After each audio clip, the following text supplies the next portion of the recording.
Assalamualaikum warahmatullahi wabarakatuh. Perkenalkan, nama saya Ayu Novalinda Pretno dari kelas manajemen 23A dengan MPM 2341105. Di sini saya akan mempresentasikan tentang berpikir seperti seorang ekonom dari mata kuliah Ilmu Ekonomi Mikro dengan dosen pengaku Kemala Puji SEIME. Yang pertama ada ekonom sebagai ilmuwan, yaitu melibatkan pemikiran analitik dan objektif. Ekonom menciptakan teori, mengumpulkan data, dan menganalisis data untuk membuktikan atau menolak teori. Yang kedua yaitu model ilmiah. Model ilmiah meliputi pengamatan, teori, dan pengamatan lebih lanjut. Menggunakan model yang sederhana untuk membantu menjelaskan kompleksnya kondisi ekonomi yang nyata. Membangun teori, mengumpulkan dan menganalisis data untuk mengevaluasi teori kembali. Yang ketiga ada peran asumsi. Seorang ahli ekonomi menggunakan asumsi untuk memudahkan pemahaman atas aspek yang diamati.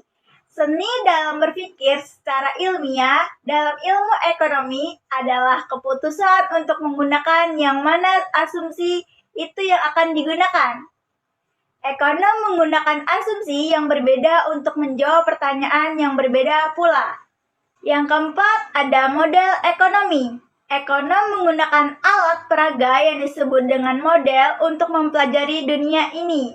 Dunia model yang dikemukakan ada dua, yaitu yang pertama ada diagram arus melingkar, dan yang kedua ada batas kemungkinan produksi. Model yang pertama yaitu diagram arus melingkar adalah sebuah model visual perekonomian yang menunjukkan bagaimana uang mengalir ke pasar melalui rumah tangga dan perusahaan. Contohnya bisa dilihat dari diagram di atas. Model yang kedua yaitu batas kemungkinan produksi. Predication Possibilities Frontier yaitu sebuah grafik yang menggambarkan kombinasi output yang mungkin dihasilkan oleh perekonomian dengan faktor produksi dan teknologi produksi yang ada.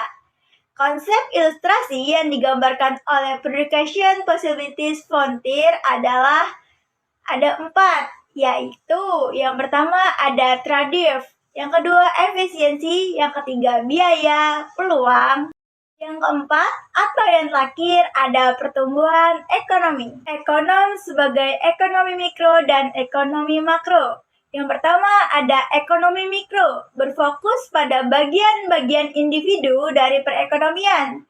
Bagian rumah tangga dan perusahaan membuat keputusan dan bagaimana mereka berinteraksi di pasar tertentu.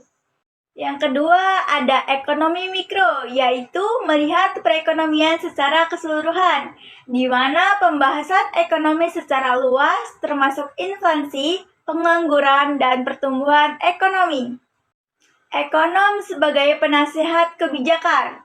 Saat ekonom mencoba untuk menjelaskan dunia, mereka adalah ilmuwan.